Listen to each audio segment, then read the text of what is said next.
రావిపల్లి ఊరు ఒక జమీందారుకి చెందింది. ఆ జమీందారు పేరు శివరావు. అతను చాలా ధనవంతుడు, కానీ అతనికి దురాశ చాలా ఎక్కువ.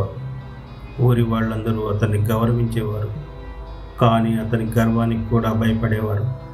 ఒకరోజు ఒక సన్యాసి రావిపల్లికి వచ్చాడు. అతను శివరావు ఇంటికి వెళ్ళి దానం అడిగాడు.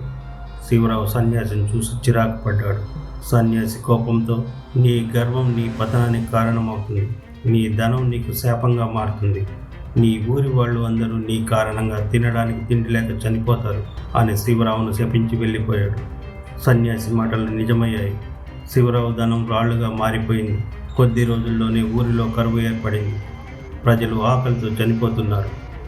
శివరావు తన తప్పును గ్రహించాడు, కానీ చాలా ఆలస్యమైంది. శివరావుకు ధనంతో పాటు ప్రజల్లో గౌరవం పోయింది.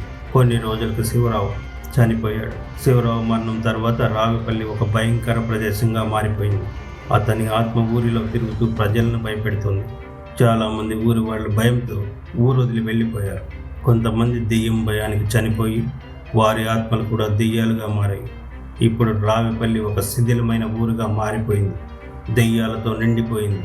ఈ కథ మనకు గర్వం, దురాశ యొక్క ప్రమాదాల గురించి బోధిస్తుంది. మనం ఎల్లప్పుడూ దయతో, వినయంతో ఉండాలి. కొన్నేళ్ల తర్వాత ఒక ధైర్యవంతుడైన యువకుడు రావిపల్లికి వెళ్ళాడు.